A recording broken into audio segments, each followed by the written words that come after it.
दोस्तों, मैं हूं डॉक्टर मुशर्रफ हुसैन और आज मैं आपके लिए बहुत काम की जानकारी लेके आया हूं। खास तौर से हेल्थ इंश्योरेंस आपका रिजेक्ट क्यों होता है, क्लेम आपको मिलेगा या नहीं मिलेगा, प्री एक्जिस्टिंग डिजीज का सच क्या होता है जिसको पीईडी कहते हैं, और पुरानी बीमारियां अगर हैं तो फिर आप क्या करें इंश्योरेंस लेते समय, जीरो वेटिंग पीरियड और पीईडी कवर के सीक्रेट्स क्या क्या है, हेल्थ इंश्योरेंस में वेटिंग पीरियड और क्लेम के नियम क्या होते हैं। तो ये कुछ जवाब आपको इस वीडियो के आखिर तक मिल जाएंगे। तो दोस्तों, मान लीजिए आपको सालों से शुगर या बीपी की शिकायत है। आपने एक बढ़िया हेल्थ इंश्योरेंस पॉलिसी भी ले रखी है, वक्त पे प्रीमियम भी भरते हैं, लेकिन जब इलाज के लिए अस्पताल पहुंचे, भर्ती होना पड़ा, तो कंपनी ने हाथ खड़े कर दिए। वजह प्री एग्जिस्टिंग डिजीज यानी कि पीईडी का पेच। क्या आप जानते हैं कि आधे से ज्यादा हेल्थ इंश्योरेंस क्लेम सिर्फ इसलिए रिजेक्ट होते हैं क्योंकि लोगों को पुरानी बीमारियों के कानून ही नहीं पता होते। आज की इस वीडियो में मैं आपको वो सच बताऊंगा जो इंश्योरेंस कंपनीज एजेंट अक्सर आपसे छुपा लेते हैं। अगर आप अपना पैसा और सेविंग, अपनी फैमिली का सुकून बचाना चाहते हैं तो ये वीडियो आखिर तक जरूर देखिए। तो सबसे पहले समझ लेते हैं कि ये प्री एग्जिस्टिंग डिजीज या पीईडी किस बला का नाम। पॉलिसी लेने से पिछले 48 महीनों यानी कि 4 साल के अंदर आपको कोई भी ऐसी बीमारी हुई है जिसके लिए आपने दवा ली हो, डॉक्टर को दिखाया हो, उसका टेस्ट कराया हो, तो वो पुरानी बीमारी मानी जाएगी। चाहे वो बीपी हो, शुगर हो, थायराइड हो या इवन अस्थमा जैसी कोई बीमारी हो, तो इसको हल्के में लेने की गलती बिल्कुल मत कीजिएगा। अब बड़ा सवाल है कि क्या ऐसी कोई पॉलिसी है जिसमें पहले दिन से ही पुरानी बीमारियों का कवर मिल जाए। जवाब है हाँ, लेकिन कुछ शर्तों के साथ। आजकल मार्केट में डे 1 कवर या पीडी वेवर जैसे राइडर्स भी आ गए हैं।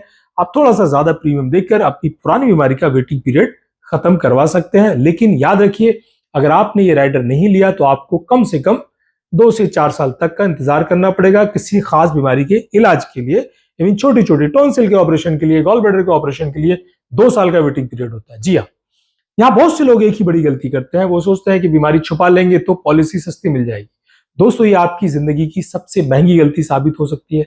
अगर आपने बीमारी छुपाई और क्लेम के वक्त इंश्योरेंस कंपनी को पता चल गया, और यकीन मानिए उनके पास पता लगाने के 100 तरीके हैं, तो वो ना सिर्फ आपका क्लेम रिजेक्ट करेंगे बल्कि आपकी पॉलिसी भी हमेशा के लिए कैंसिल कर देंगे। उस वक्त आपके हाथ में सिर्फ अफसोस होगा, पैसा नहीं, क्योंकि आप अस्पताल में इलाज के दौरान डॉक्टर को तो सब कुछ ईमानदारी से बता देते हैं, बट फॉर्म भरते वक्त उन इन्फॉर्मेशन को छुपा लेते हैं। ये सबसे बड़ी गलती होती है।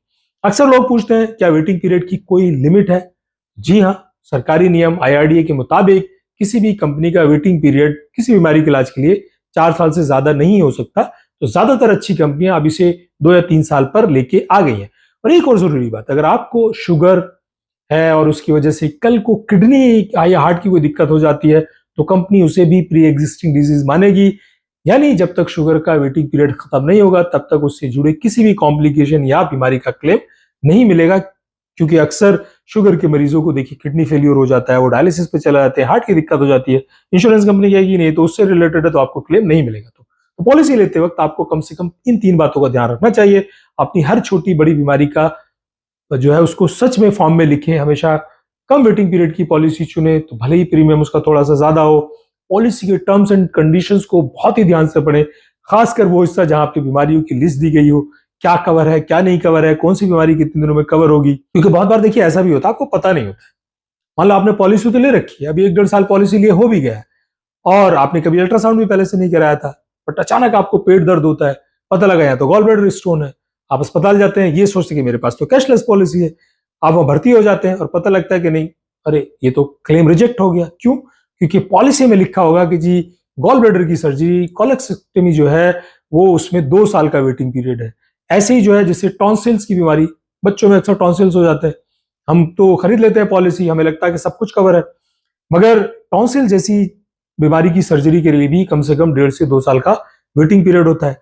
ऐसे ही जो है नी सर्जरी, हमें अगर अपने माता पिता हमारी पॉलिसी में अगर कवर होते हैं तो नी सर्जरीज में जो वेटिंग पीरियड है वो 3 से 4 साल का होता है। कुछ पॉलिसीज ने और कम भी कर दिया है, डिपेंडिंग ऑन द टाइप आप कितना प्रीमियम भरते हैं।